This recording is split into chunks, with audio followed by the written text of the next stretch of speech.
Gracias por estar con nosotros. Este es el programa de entrevistas del periódico digital El Ciudadano. Hoy está con nosotros el señor Diego Mondragón Briones. Él es el director del Museo Comunitario Fray Bernardo Padilla de Nuevo Chupícuaro, Guanajuato, una comunidad de las más importantes en este municipio de Acámbaro. Gracias por estar aquí con nosotros en este programa de entrevistas del periódico digital El Ciudadano. Y el tema obligado en esta ocasión son los 70 años de la puesta en operación de la inauguración de la Presa Solís, 1949-2019, que se dicen rápido, sin embargo, hay toda una historia. Gracias por estar con nosotros. No, al contrario, gracias a ti, Gerardo, por invitarnos y con todo gusto estamos aquí a tus órdenes. Pues decimos, son 70 años, un recuento de lo que ocurrió en aquella época. Era 1949, la necesidad de tener un embalse para el control del afluente del río Lerma, por eso se construye la presa y con todo lo que esto implicó en su tiempo, el desplazamiento del viejo al nuevo Chupícuaro de la población. Por eso insistimos, toda una historia. Pues sí, efectivamente toda una historia y una historia muy especial. Un suceso histórico que cambia la vida de 22 comunidades. ¿Por qué? Bueno, como sucede en estos casos, el gobierno federal desde a partir de 1933 empieza a hacer una serie de estudios a ver si es factible, si es viable construir una presa en el centro del país, en la parte sureste del estado de Guanajuato.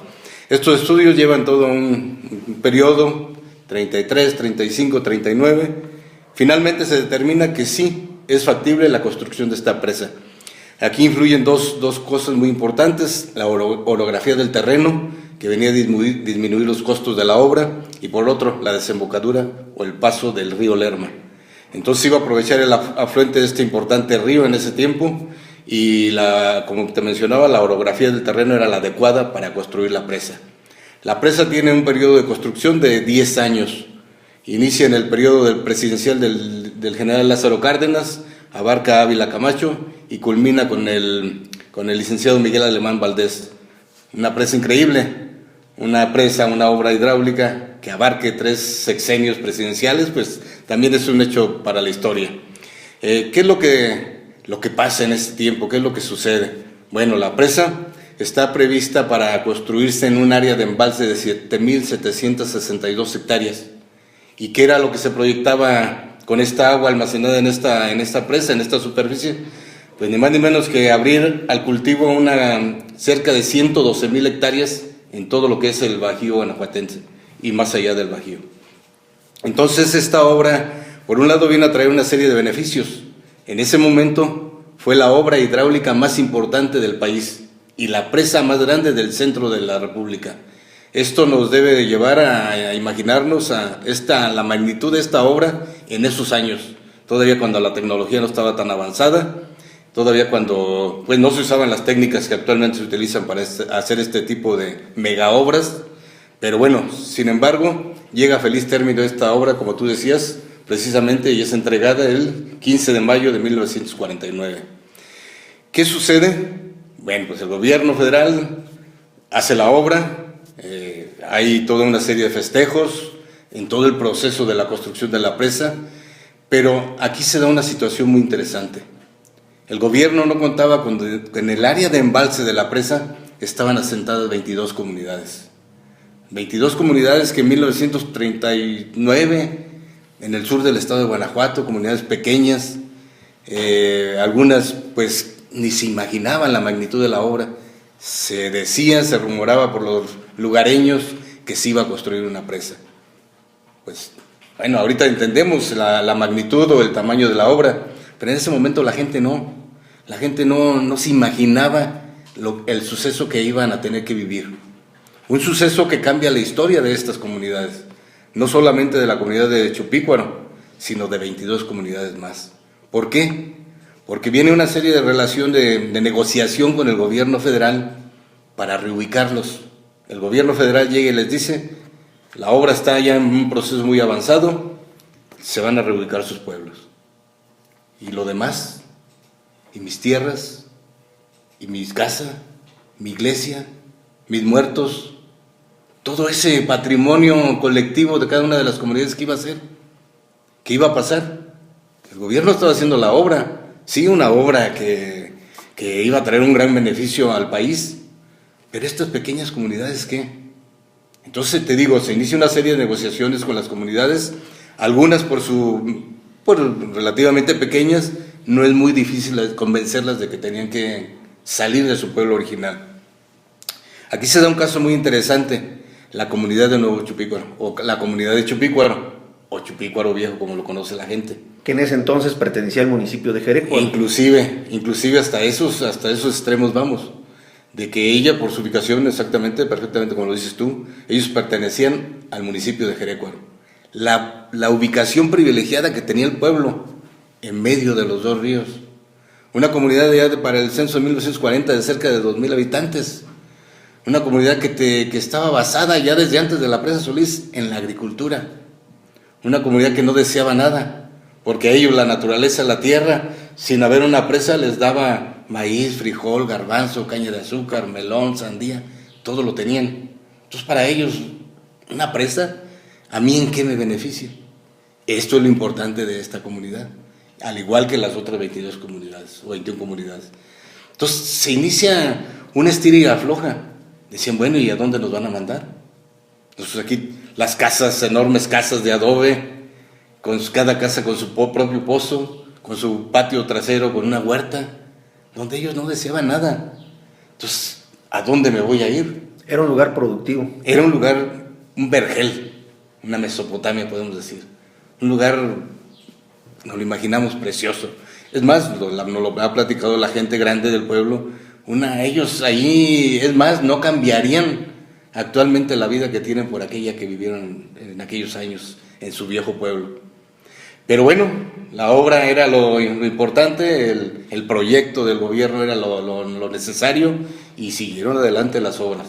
¿Qué pasa aquí? Pues que las comunidades veían, bueno, que la presa, pero no creo que nos pase nada. Hasta que empieza a irse terminando la obra, 10 años, 1, 2, 3, 4, 9, 10 años, se termina la cortina, empieza a almacenar agua y empieza a ir cubriendo las comunidades. Todavía la gente del viejo Chupícuaro decía, no creo que nos llegue. Pero se da un suceso muy interesante que platica la gente.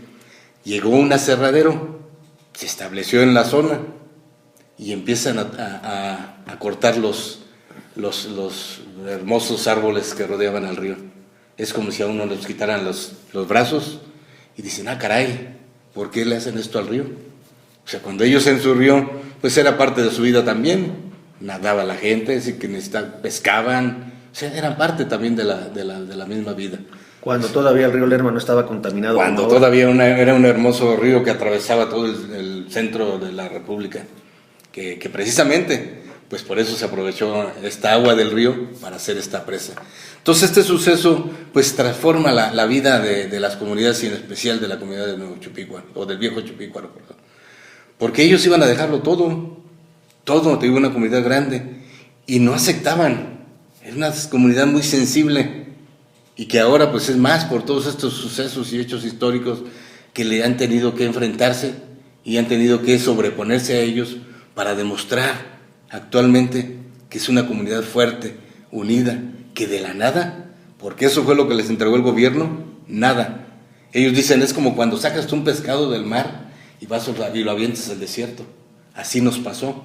Dice, aquí, mi casa, nos entregan pequeñas casitas de tabique colorado y teja roja de 2 cuartitos. 2 pozos se entregaron por esos años también a la comunidad, cuando ellos tenían agua en cada una de sus casas. Las tierras, no les entregan sus tierras que ellos tenían, unas por aquí, inclusive todavía en la actualidad hay un problema inclusive de patrimonio de sus casas. Ellos no tienen documentos de sus tierras, no les entregaron las que ellos tenían, unas por aquí, otras por allá. Entonces, ¿de qué iban a vivir?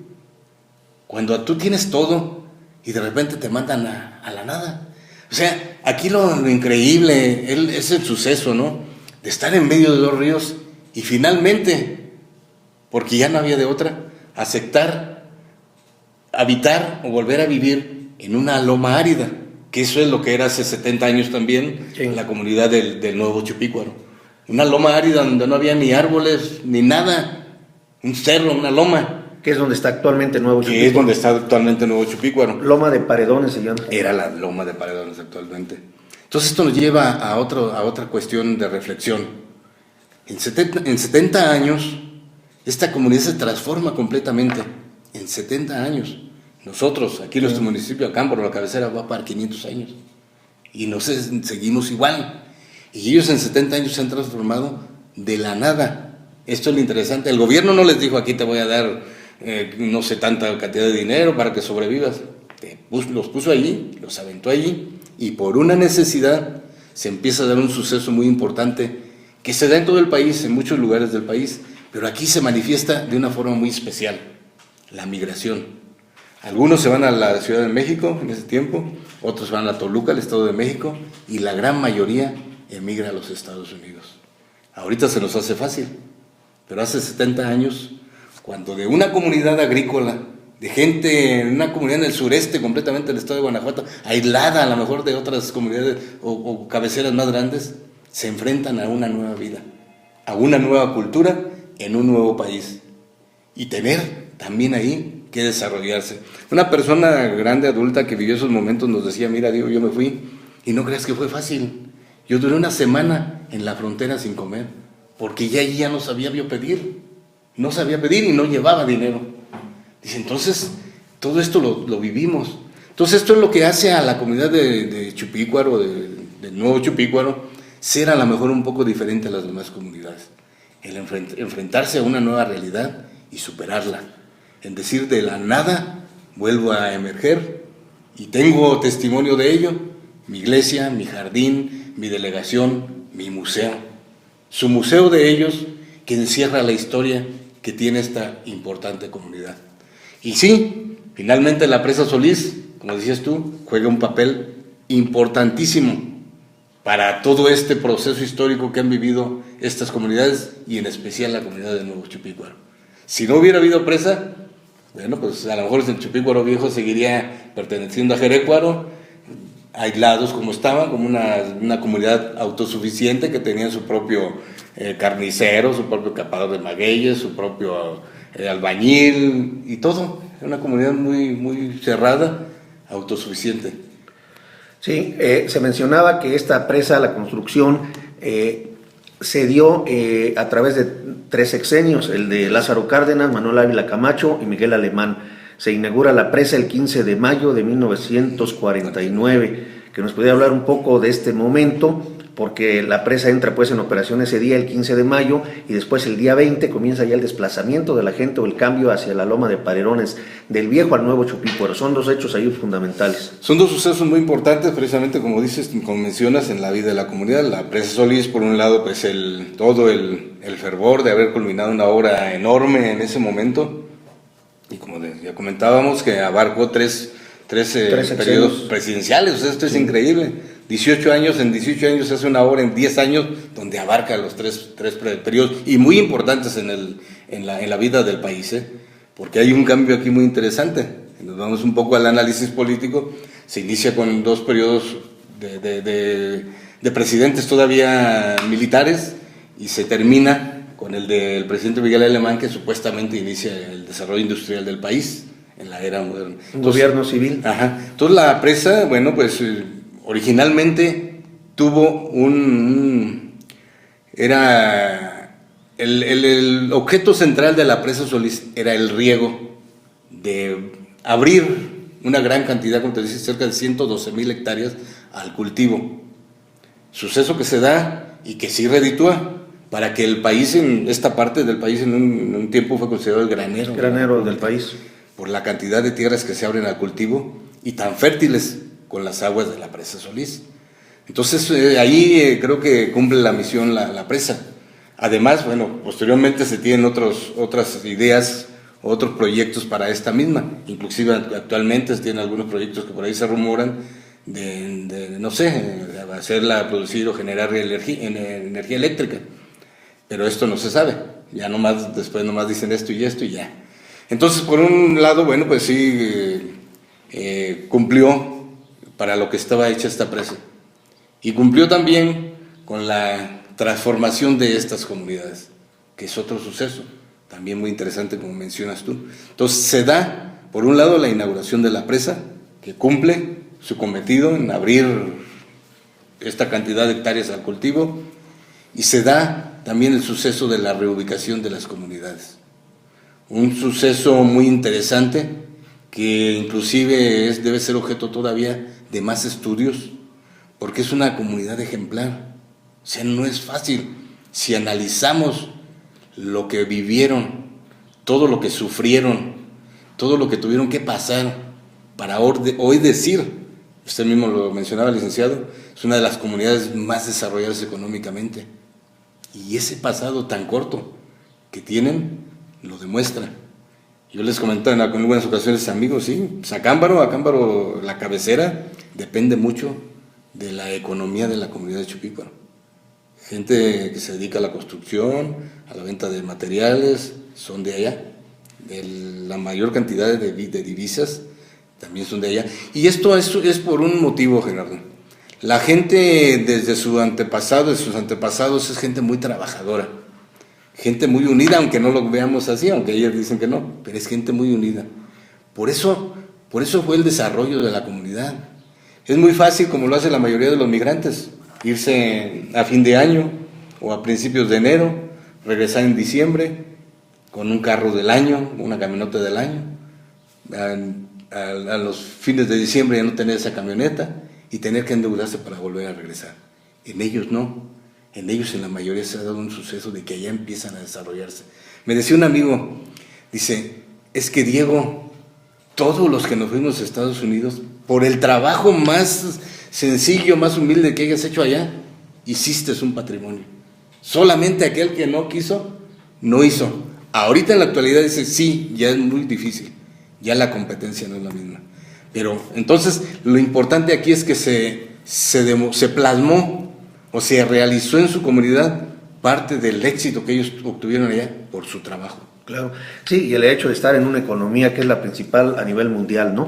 Ahora, bueno, hablamos de lo que son los 70 años de la puesta en operación de la presa Solís, y esto coincide para este año del 2019 con una serie de actividades que también se llevarán a cabo con motivo del Día Internacional del Museo. Por eso también el museo ha tenido una incidencia muy importante en la vida de esta comunidad. El día 18 se celebra, 18 de mayo, el Día Internacional de los Museos. Sí. Y habrá una compaginación entre todo este historial que hemos estado comentando con la celebración del Día Internacional de los Museos. Sí, hay una serie de elementos muy importantes. O sea, yo aquí quiero agradecer al periódico El Ciudadano, a ti, Gerardo, y al señor Jorge Núñez, todo el impulso que nos dan o que le dan al museo, ¿sí? Para que trascienda, para que el museo esté presente en otros lugares y demostrando la riqueza, no solo arqueológica, no solo paleontológica, sino en su misma historia de esta comunidad.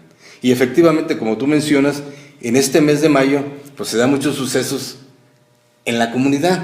O sea, a veces dices, bueno, una comunidad tan pequeña, y en esta ocasión a iniciativa del Comité Cívico Miguel Hidalgo y Costilla, en el cual tú participas, bueno, pues quieren hacer un evento rescatando, yo no diría festejando, yo diría recordando este hecho histórico que vivió la comunidad.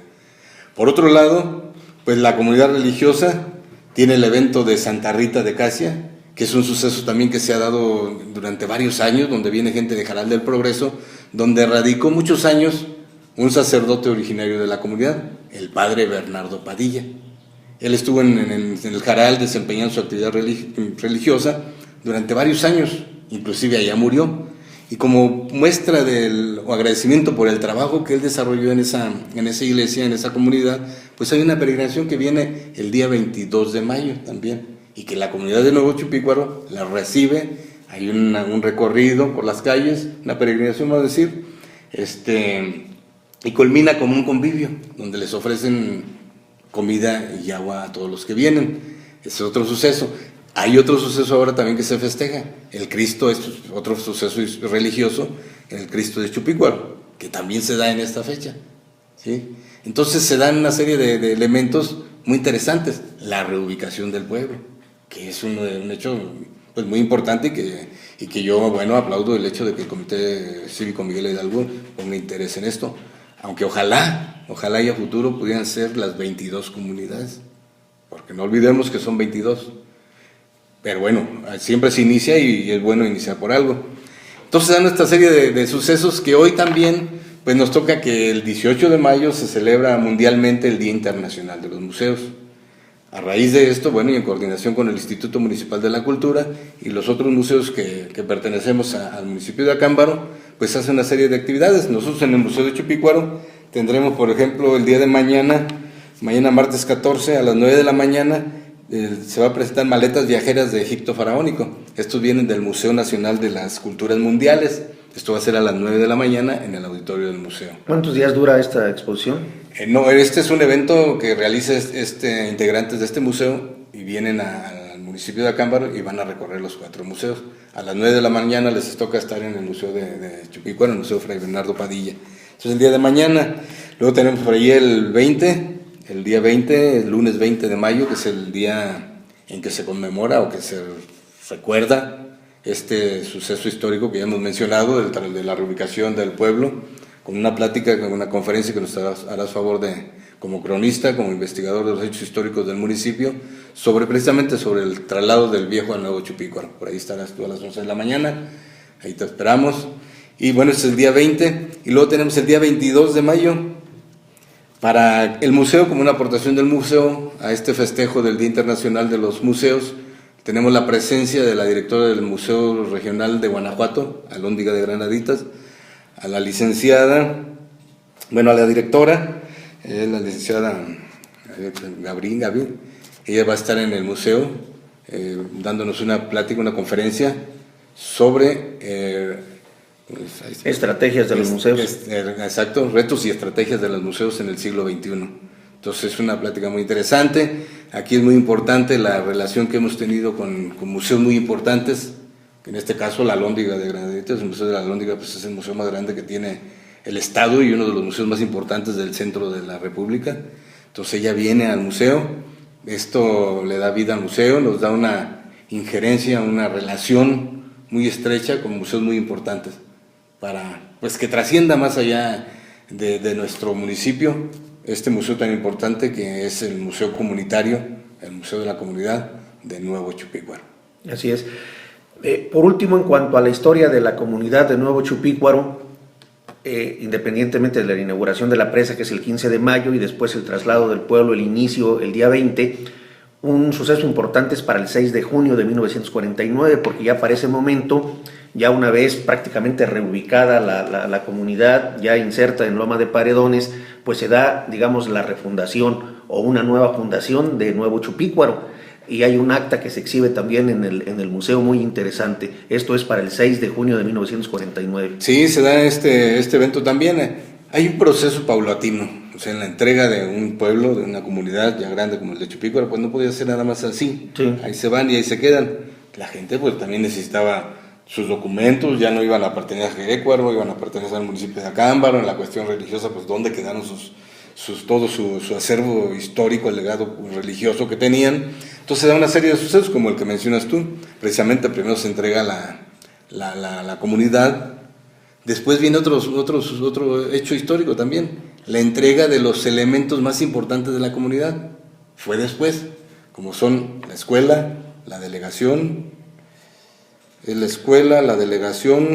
los pozos de agua, 2 pozos de agua que les entrega el gobierno federal, y un área para su iglesia. Todo lo que hoy conocemos como la entrega-recepción. Y este fue pues, después de la entrega formal del pueblo como tal. Entonces es una serie de sucesos que se van dando en la vida de esta comunidad que todavía no culminan. Todavía no culminan porque todavía no son dueños, o no tienen más bien los documentos que amparen la propiedad donde viven. Las escrituras. Las escrituras. Entonces, esto es un suceso que todavía no culmina. Que ojalá pronto la comunidad pueda decir, tenemos ya nuestros documentos, ya tenemos las tierras que teníamos allá o las que nos debían de entregar, y que esté contenta. Y diga, bueno, ya sufrimos, ya es bueno, ¿no? Ya, ahora nos toca ya vivir más tranquilamente. Pero todavía es un proceso que todavía no culmina. Y así se va dando la historia de esta interesante comunidad de Nuevo Chupícuaro. Sí, ya por último, para concluir, porque es muy interesante el tema y aquí nos pudiéramos pasar un buen tiempo hablando de la historia de Nuevo Chupícuaro. Hablábamos en un momento dado en esta entrevista de que es una comunidad progresista y yo menciono de que es la más dolarizada quizás del mismo municipio. Hay ya una nueva perspectiva, una nueva realidad en este lugar. Las nuevas generaciones pues ya son otras, evidentemente, después de 70 años, pero hay una característica en común de que han tratado de mantener su identidad cultural, a diferencia de otros lugares, y este pueblo se distingue porque ha tratado de preservar su identidad cultural. Sí, efectivamente, o sea, es una comunidad que precisamente no quieren perder su pasado. Y aquí juega un papel muy importante el sacerdote Fray Bernardo Padilla y el sacerdote que llegó a la comunidad muy joven, hoy obispo, el padre Salvador Rangel. Y son un elemento muy importante precisamente para conservar esa historia de la comunidad. Y el museo, que el padre Salvador Rangel culminó con la comunidad, con el apoyo de la comunidad, pues es el ejemplo de esto, rescatar su identidad, que no se pierda su pasado. Como dice el dicho, pueblo que no sabe su historia o que pierde su historia, pues no tiene sentido. O sea, aquí lo importante es eso, y aquí hay que reconocer la visión del padre Salvador Rangel para que esta comunidad se siga manteniendo en sus raíces. Como lo mencionabas tú, que las nuevas comunidades, que las nuevas generaciones no pierdan ese pasado. Platicaba un señor una vez, dice, es que mi nieto en Estados Unidos me dice que dónde está mi pueblo, que dónde vivía yo. Y pues sería fácil decirle ahí entre el agua, pero entonces, ¿qué va a pensar? Entonces, el museo forma parte de ese legado histórico que tiene la comunidad. Y yo te vuelvo a mencionar y vuelvo a decirlo, aquí hay que reconocer el trabajo y el esfuerzo de estos dos sacerdotes, del padre Bernardo Padilla, del padre Salvador Rangel, hoy señor obispo, para que esta comunidad no pierda ese pasado, porque es muy interesante de veras, parece que no, pero las nuevas generaciones ya es diferente, ya han desarrollado una cultura diferente, o sea, ya no tienen a lo mejor ese interés que tuvieron las culturas, las generaciones primeras que se fueron a los Estados Unidos por mandar y hacer por su comunidad más, aunque todavía hay gente que sigue manifestando el apoyo a la comunidad de diferentes formas.